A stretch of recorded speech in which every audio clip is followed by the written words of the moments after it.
So, in today's lecture, we will first start with having a look at the Avrami equation, which we evolved in the last class.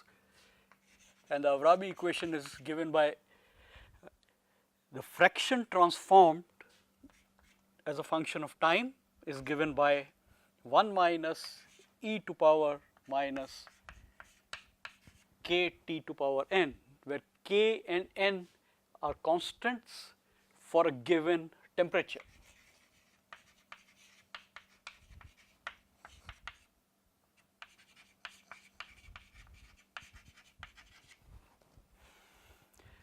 So, first let us look at this function itself and see how it varies between as a function of time.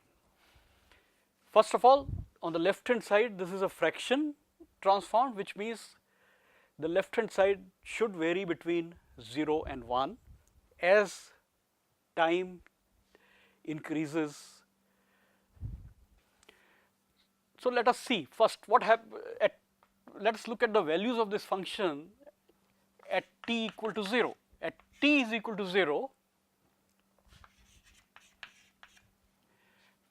fraction transformed is clearly 0. And when does the fraction transformed become equal to 1? Well, if we look at this function and look at the exponential part, when the exponent minus kt to power n tends towards infinity, this exponent will go to 0 and this function will tend towards 1, which means that as time tends to infinity, the fraction transformed tends towards 1 or 100% transformation. So,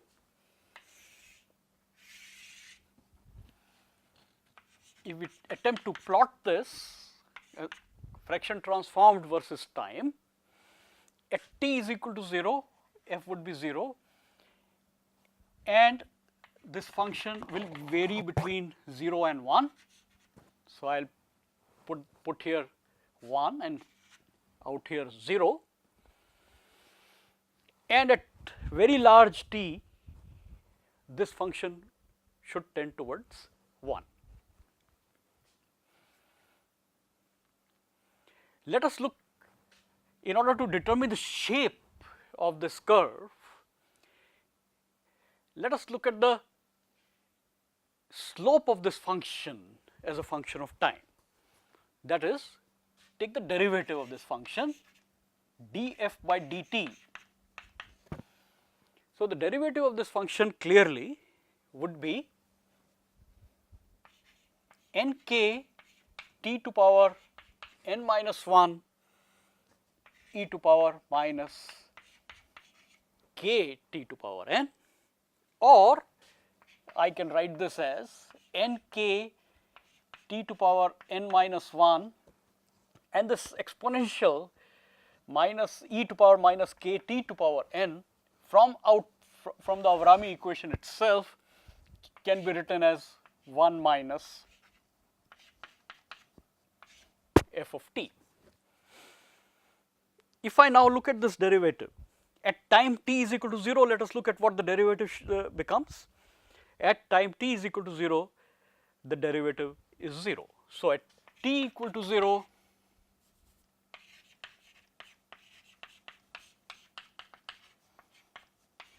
the derivative is 0, which means the slope at t is equal to 0 of the function should be flat or 0. Similarly, what happens at t tending towards infinity?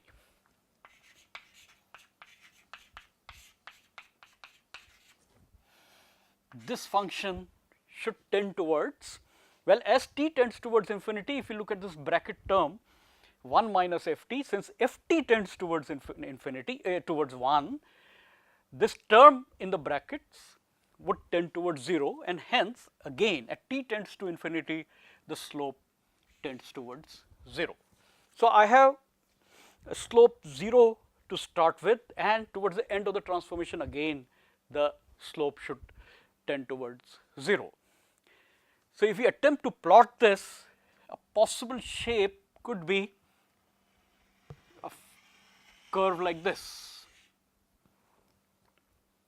So, here it is 0, and at t tending to infinity again the slope is 0. If we look at this function, it tends to suggest that the slope initially starts to increase from 0, and then towards the end the slope is again decreasing.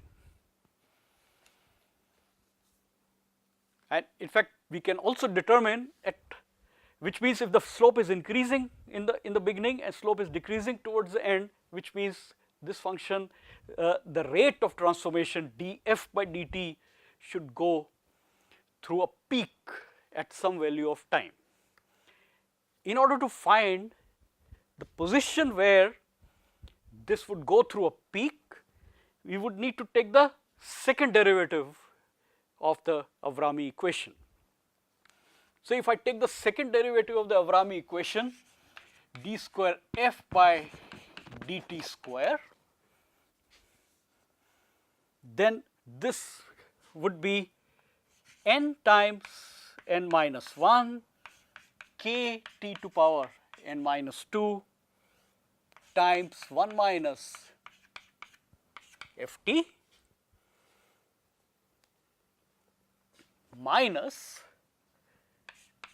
n k t to power n minus 1 squared 1 minus f t. This is a pretty straightforward differentiation of this function. So, you can try this yourself, that this is what you would get, and we can sort of simplify this a little bit and take some common terms out of this, and one can write the second derivative as n minus 1 minus n k t to power n times 1 minus f t. So, I am taking out the common terms. So, 1 minus f t is common, and I can take n k t to power n minus 2. Now, peak in the rate of transformation df by dt or the would be given by when d square f by dt square, the second derivative goes to 0. And if I look at it now, how can this function go to 0? Except for t tending to infinity, of course, it goes to 0, but then we are not interested in that particular value. We are interested in somewhere in intermediate where df by dt goes through a maximum. That could be when this square bracketed term goes to 0. So, this function d square f by dt square will become 0 when n minus 1 minus n k t to power n goes to 0. From this, I can write k t to power n is equal to n minus 1 upon n. Now, what can we get out of this? Well, I can substitute that when this condition is met, then df by dt is a maximum. So, I can substitute k t to power n equal to n minus 1 upon n in the Avrami relation, and I can write that when the fraction transformed f is equal to 1 minus e to power n minus 1 upon n, then df by dt is a maximum.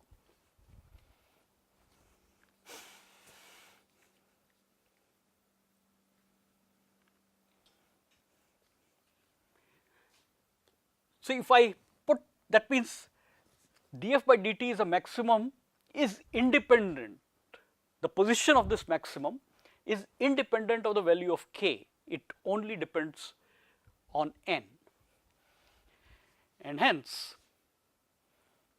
if I look at a few values of n, for example, at n equal to 4, I substitute in this, I get f equal to 0.53 or 53% after at 53% transformed product, the rate of transformation at that point is a maximum, and beyond that the rate will start to drop, and for large time t the rate will become very small. At n is equal to 3, the fraction transformed is 0.49, roughly 50% transformation. At n is equal to 2, f is 0.39 or 40, beyond 40% transformation, the rate of transformation starts to drop. We can have a detailed look of this particular Avrami equation by plotting this equation on a spreadsheet.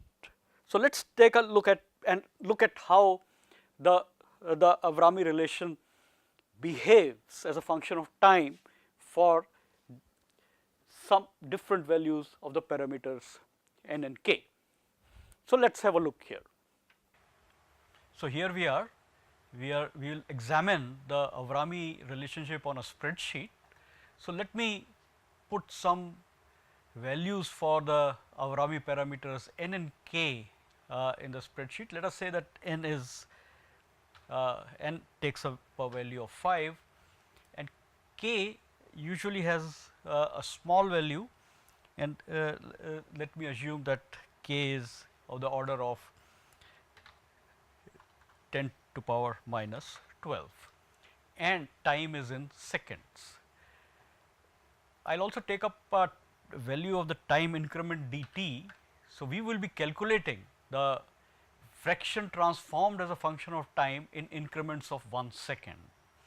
So, we will start with 0 seconds at the start of the transformation, calculate what is f, and of course, which should be also be 0, and I will input the formula for the fraction transformed in the cell B6. The formula starts with an equal to sign followed by 1 minus the Avrami equation, which is 1 minus exponential minus k times, and value of k is in cell B2, and we have to anchor it by putting dollars in front of B as well as 2, so that when I copy this formula to other cells, this cell will not change, it will always be pointing to the value of k in cell B2, multiplied by the time is here in cell A6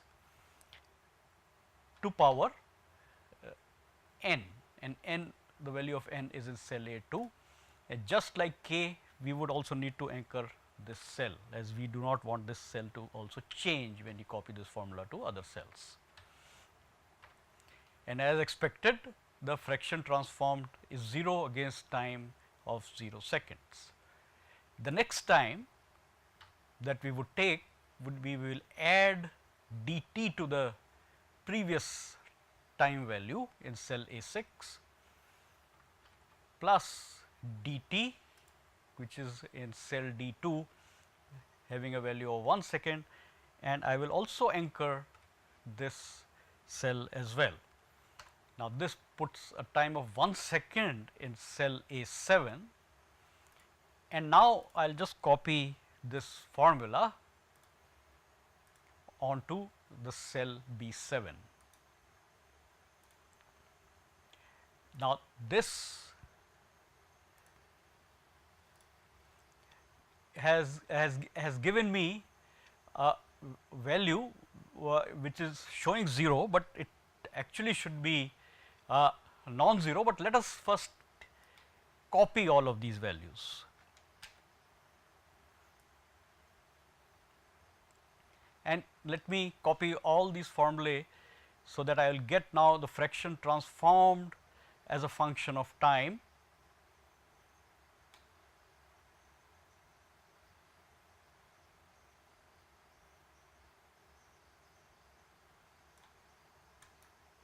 And I will paste it here.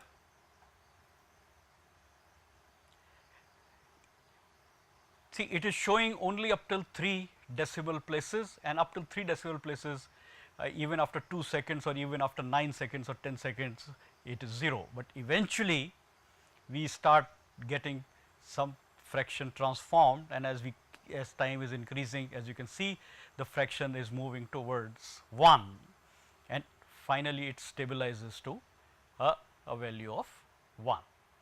Well, up till 3 decimal places it is rounding off. So, that is why initially you have values of 0. Now, if I plot this function using this spreadsheet's chart function. So, I go to insert, go to charts, go to scatter plot and take lines. I want a scatter plot with joining the points through straight lines, and I will get a plot here. Let me move this formula box outside here so that we can see the we can see the plot clearly. So, here now you can see the plot.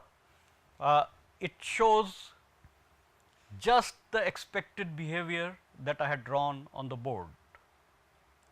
Initially, a very low rate of transformation, and this transformation rate keeps increasing, and then eventually towards the end again the transformation rate starts to slow down as it is moving towards 100% transformed.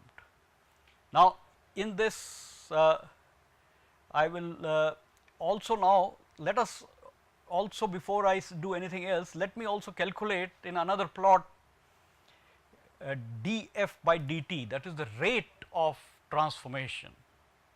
Now, the rate of transformation, as we have seen, let us look at the formula for the rate of transformation, and here it is. This is the formula for the rate of transformation. Df by dt is equal to n k t to power n minus 1 times 1 minus f. This we had derived just now on the board.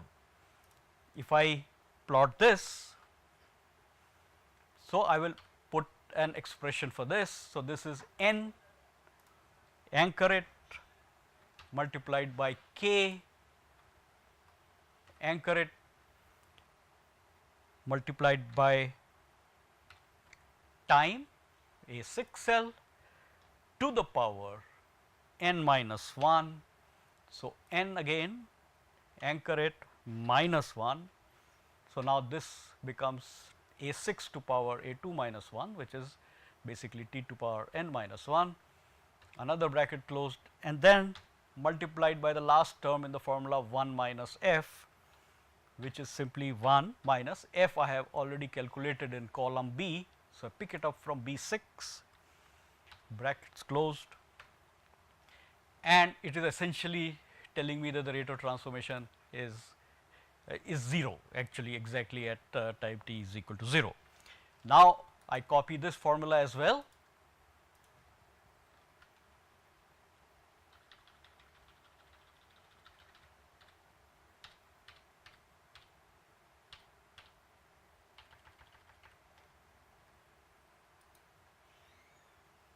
Paste it, and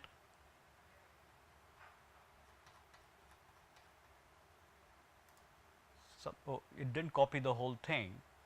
Let me just repeat this copying. Somewhere I lost the thing. Copy and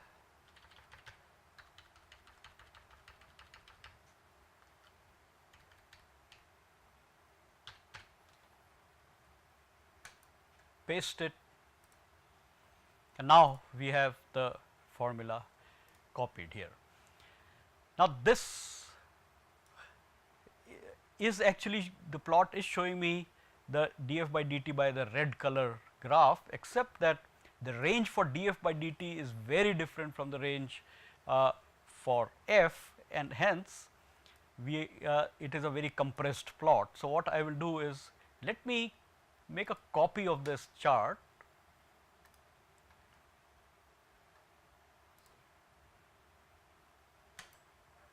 and paste it here, and let me, in this second copy, I will simply delete the fraction transformed graph, and now you can see, just as we had done expected and we from our analysis, that there is a peak at the rate of transformation at some point in the transformation. Let us also examine the location of the peak, and we can easily examine the location of the peak as well by looking at this formula over here in the box, that what is the fraction transformed at the peak rate. This is what we want to know, and I will calculate this fraction transformed at the peak rate by this formula 1 minus exponential minus n minus 1 upon n. So, let me write this down, 1 minus exponential minus n minus 1 upon n, and that should do the trick, except that I can't put n, I need to put the cell containing the value of n, which is A2. So, and anchor it, same thing I will have to do to this particular n, click on cell A2, anchor it, and that should do the job. So, actually it is giving me that this peak should occur when the fraction transformed is about 55%. So, let me copy this formula as well,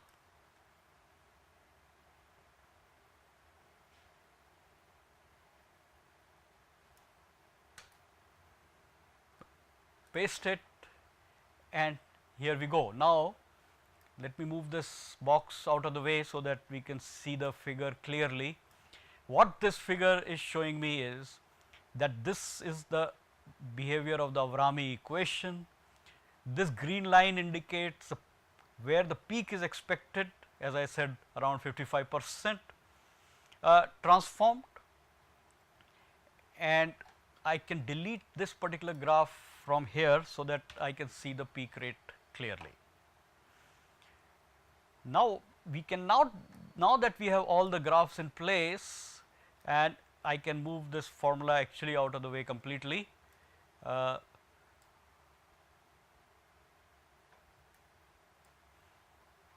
And let us look at how these graphs change when I change the values of n and k.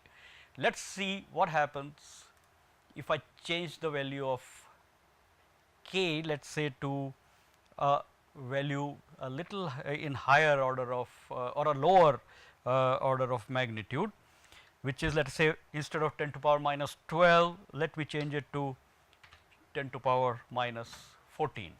Now, obviously, what it is meaning is that the transformation has slowed down, and as you can see that we have not even reached the peak, and incidentally the peak rate has not changed by changing k, and that is to be expected, because the fraction transformed at the peak at the peak rate is still 55%, and that is because it is only purely a function of the exponent n.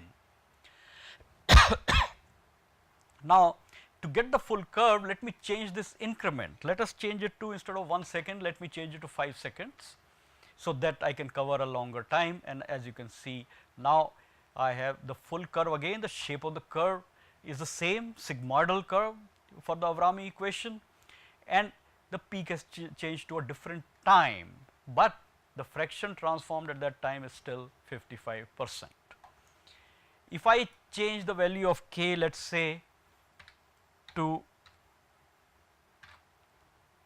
10 to power minus 10. Now, I am increasing the value of k by 2 orders of magnitude as compared to 10 to power minus 12, and as you can see, the transformation is very fast, and you can not. So, in order to see this graph better, let me go back to a time increment of 1 second. So, you can see this equation a little better. Let me go back to the old value of k now, and look at what happens if I change the value of n. Let us say I change the value of n to 4. Again, by reducing n, I have slowed down the transformation, and let me change the time increment to 5 seconds. So, you can see now the fraction transformed at the peak rate is different. It is actually now about 53%, it has come down a bit, but it is in that same order of in magnitude. Let us look at value of n as 3. I will have to again change the time increment, and this time let me change it to 50. I can see this clearly, and now the peak that is occurs now at the fraction when the fraction transformed is about 48-49%. Similarly, I can also examine the value of n equal to 2, and let me change this dt to still larger number. I have to take, that is not good enough. So, let me take it to 1000 second increments. In fact, that is also not good enough. So, 5000 seconds, and that is good enough for me to see the peak, but now the transformation is taking a much longer time as compared to n is equal to 5. So, with this I have showed to you how the Avrami equation, how the Avrami curve or the sigmoidal curve will behave for different values of n and k, and with this we come to a close of this lecture.